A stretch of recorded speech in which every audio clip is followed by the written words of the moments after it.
Think about this for a moment. Most people believe that losing weight is simply a game of balancing diet and exercise. Half diet, half exercise. That's the common narrative. But what if I told you that this traditional belief is only scratching the surface? In fact, diet and exercise together account for just a quarter of the entire weight loss puzzle. The other critical pieces are often overlooked, and yet they can determine whether you succeed or fail on your journey. Here's the truth. About 25% of weight loss success comes from your diet, and another 25% from regular movement and exercise. But the next 25% is tied to something most people underestimate: quality sleep. And the final 25%, the game changer that no calorie counter or treadmill can replace, is simple: doing what you said you would, following through, keeping promises to yourself. That's where the real transformation lies. Now, the good news is that there's a way to set yourself up so success becomes nearly automatic. A method that makes it much harder to quit, much harder to backslide, and almost impossible to fail.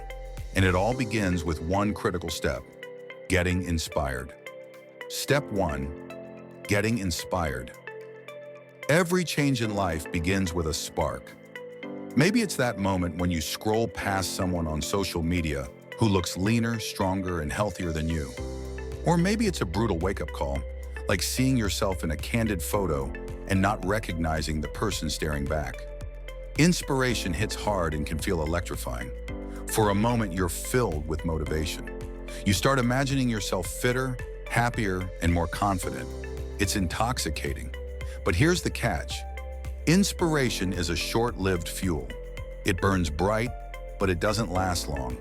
Maybe a day, maybe a weekend if you're lucky. And once it fades, so does your momentum. That's why relying on inspiration alone will never carry you to your goal. You need something more durable, something that sticks even after that first burst of excitement disappears. That something is a realistic, measurable goal. Step 2. Setting realistic goals. Without a goal, inspiration is just a fleeting idea. A goal gives direction, clarity, and something tangible to work toward. But not all goals are created equal. Saying, "I want to lose weight," is too vague. Your brain doesn't respond to vague commands. You need a goal you can measure, with a clear checkpoint in time. For example, I'm going to lose 5 pounds by July 1st and another 5 pounds by August 1st. That's specific, it's measurable, and it's time-bound. You're not just aiming to lose weight someday. You're committing to a timeline, one that forces you to track your progress and stay accountable. These smaller checkpoints also give you little victories along the way, fueling your motivation to keep going. Think of it like climbing a staircase. Each small goal is a step upward. Without them, the staircase looks too daunting. With them, you see manageable progress, and manageable progress keeps you consistent. Step 3. Creating a detailed plan. Now that you have a goal, you need a roadmap. Goals without plans are just wishes. If you don't know how you'll get from point A to point B, you'll get lost. That's why you need a detailed, realistic plan. And the best part? The plan doesn't need to be complicated. You don't need to overhaul your entire life in one night. Sometimes a single change can set the stage for massive results. For instance, imagine you usually start your day with a high-calorie breakfast: milk, sugary granola, and a peanut butter and jelly sandwich. Delicious? Sure, but also loaded with unnecessary calories. Now imagine replacing that routine with a 1-mile jog, followed by a bowl of 15 large strawberries and 3 boiled eggs. That's it. One swap, one simple shift. Believe it or not, just that change alone could help you lose several pounds of fat in a matter of weeks. Why? Because you've replaced empty calories with nutrient-dense, protein-rich foods and added a burst of activity to jumpstart your metabolism. It's small, but small steps compound. Step 4. Setting up your environment for success. But here's the kicker. Having a plan isn't enough. You need to set yourself up so following the plan becomes the easiest option. Think of it this way. If you plan to eat strawberries and eggs in the morning, you need to buy the strawberries, boil the eggs the night before, and lay out your running clothes before bed. That way, when you wake up, everything is ready. There's no friction. The easiest thing to do is follow the plan. On the other hand, if you forget to boil the eggs, if you keep stocking your fridge with peanut butter and jelly, and if those tempting jars sit right at the front where you see them every morning, then you're not really preparing to stick to your diet. You're preparing to give yourself excuses. So here's the golden rule. If you want to make it easy to eat healthy, make it hard to eat junk food.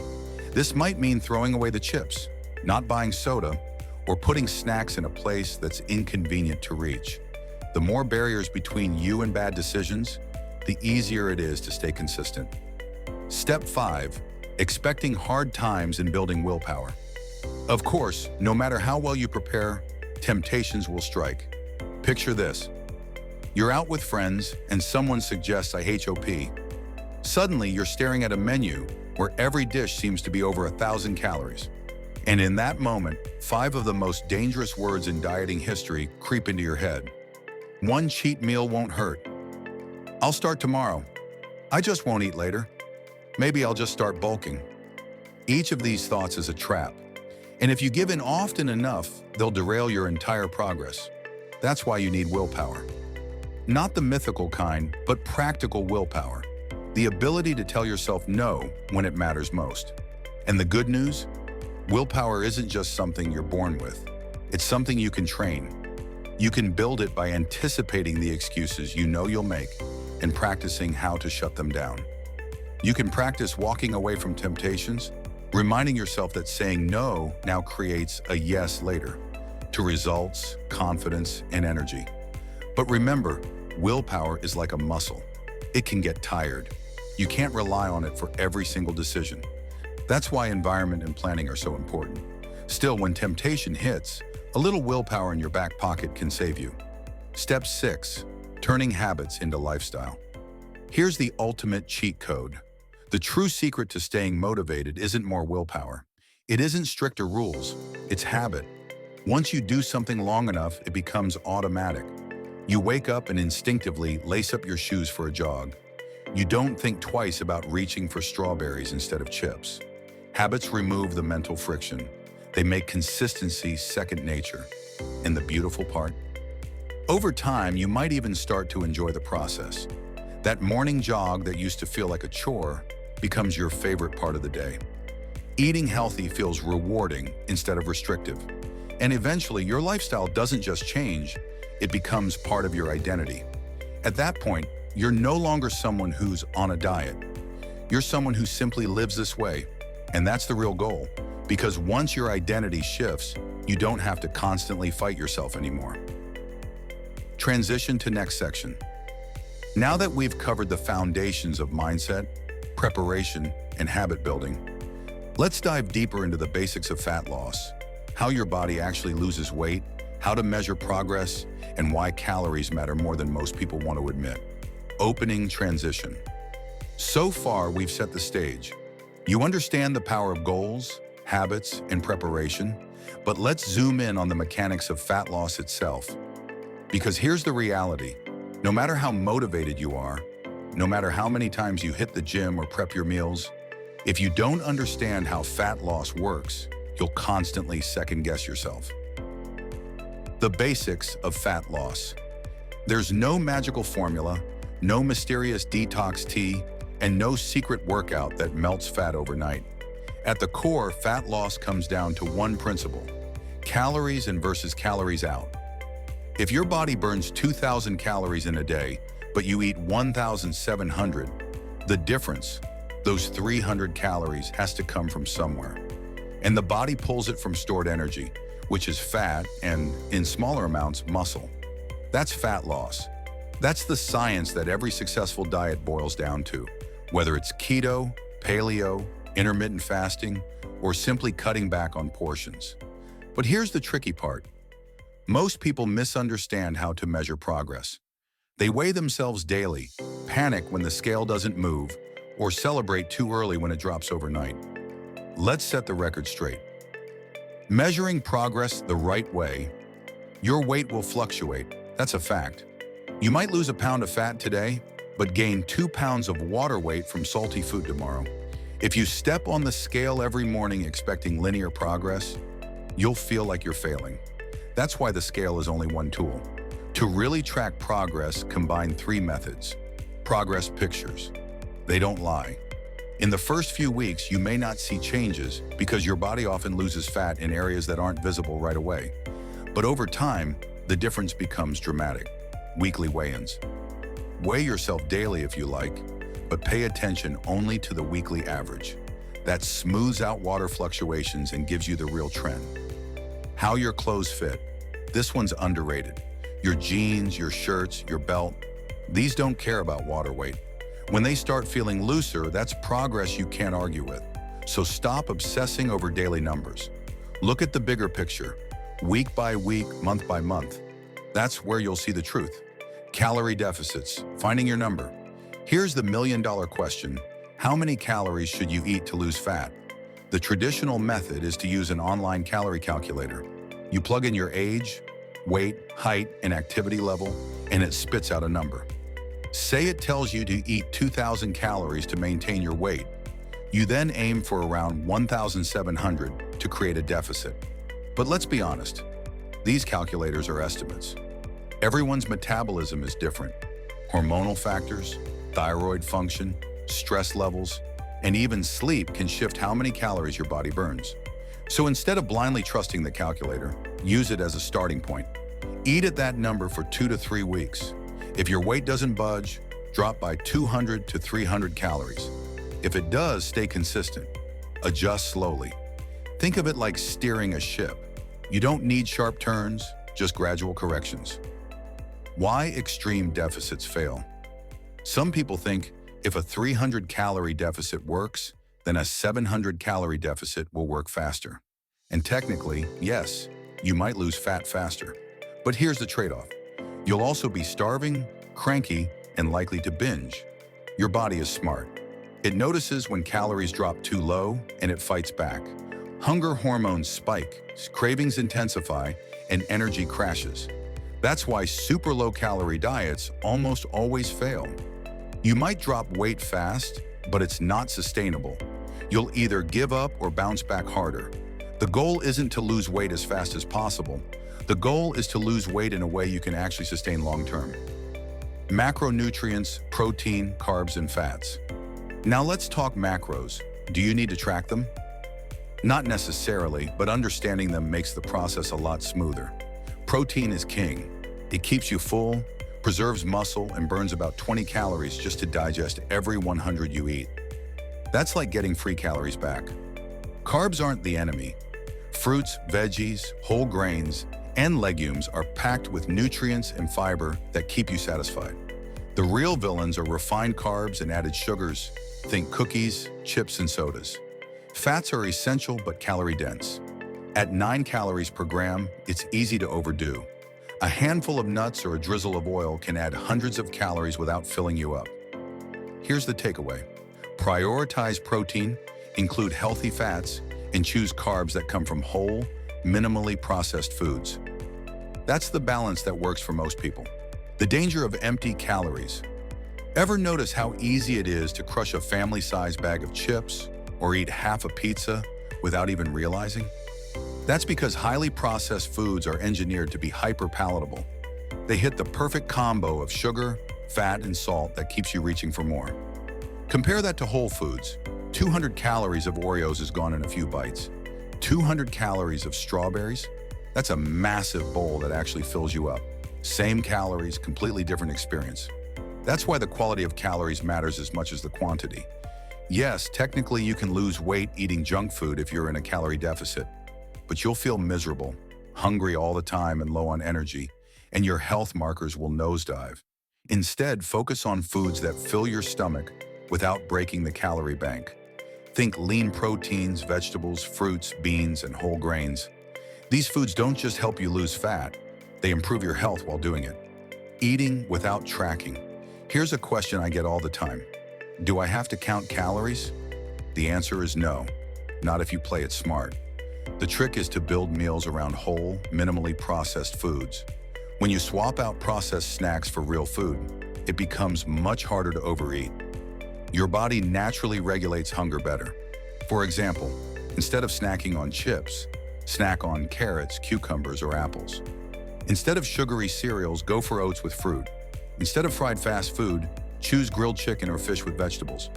You don't need a food scale for this approach. Just structure meals around foods that are naturally lower in calories but higher in volume and nutrients. Your stomach gets full, your brain gets satisfied, and you stay in a deficit without doing mental math all day. Breaking the snacking cycle. Snacking is one of the sneakiest killers of fat loss. Most of the time, people snack, not because they're hungry, but because they're bored, stressed, or thirsty. And what do they reach for? Junk food, cookies, chips, and candy. Cutting out unnecessary snacking is one of the fastest ways to drop hidden calories. Stick to structured meals instead. If you do snack, keep it to fruits, veggies, or low-calorie options like air-popped popcorn. Over time, your urge to snack will fade. And when it does, you'll not only feel healthier, you'll start to feel in control again. Hydration, the overlooked secret. Another underrated trick? Water. Half the time when you feel hungry, you're actually dehydrated. A tall glass of water can kill a craving before it starts. Keep a big water bottle with you at all times. Sip it throughout the day. Not only will it curb unnecessary hunger, but it'll also help you avoid liquid calories, sodas, juices, milkshakes, that can quietly add hundreds of calories to your day. Liquid calories are sneaky. They don't fill you up, but they pack a punch. That 500-calorie frappuccino?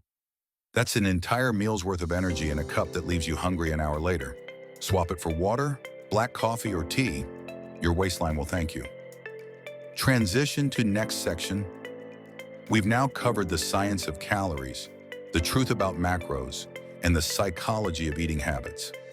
In the next section, we'll look at practical diet hacks, tips and tricks that make sticking to your plan easier, more enjoyable, and more sustainable. From low-calorie swaps to intermittent fasting, this is where strategy meets lifestyle. Opening transition. We've covered mindset, planning, and the science of fat loss. Now let's turn to practical hacks that make the process smoother, more sustainable, and even enjoyable. These are the little adjustments that can keep you on track when motivation fades. Smart eating hacks. One of the simplest tricks is making low-calorie swaps. Instead of regular cheese, go for low-fat shredded cheese. Swap peanut butter for powdered peanut butter. Replace rice with cauliflower rice. These changes might look small, but over weeks they save you thousands of calories without you even noticing. Then there are zero-calorie helpers. Spices, calorie-free sweeteners, and light condiments can transform bland meals into something delicious. Just don't go overboard. Super tasty meals can sometimes trigger cravings for more food. Balance is key. Finally, embrace volume eating. Lean proteins, vegetables, and fruits take up more space in your stomach while delivering fewer calories. Imagine a giant salad with grilled chicken versus a handful of chips. Both fill you differently. One helps you lose weight, the other doesn't. Meal timing and fasting. Another strategy is intermittent fasting, limiting eating to a 6 to 8 hour window. At first it sounds tough, but hunger comes in waves, and once your body adapts, fasting often feels easier than constant snacking. If fasting isn't your style, just save your biggest meals for when you're hungriest.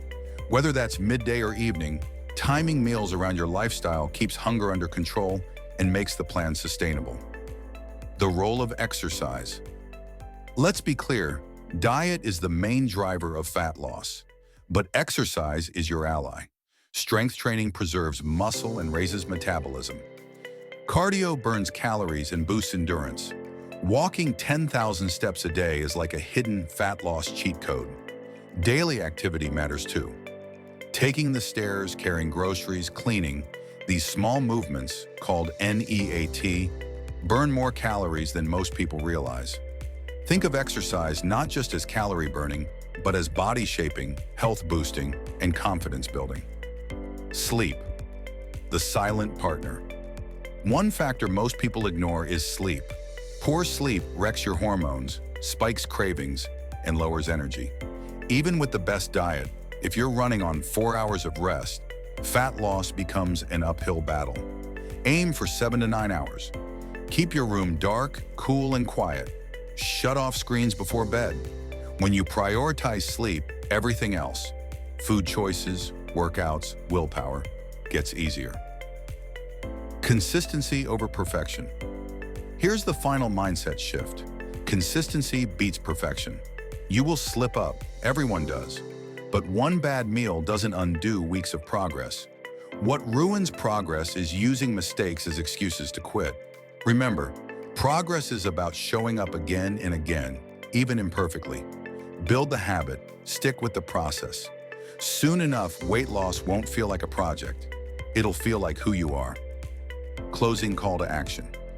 So here's your challenge. Stop waiting for the perfect moment, stop overthinking, and start today. Make the swaps, move your body, sleep better, and most importantly, keep the promises you make to yourself. Do this and your results won't just show on the scale.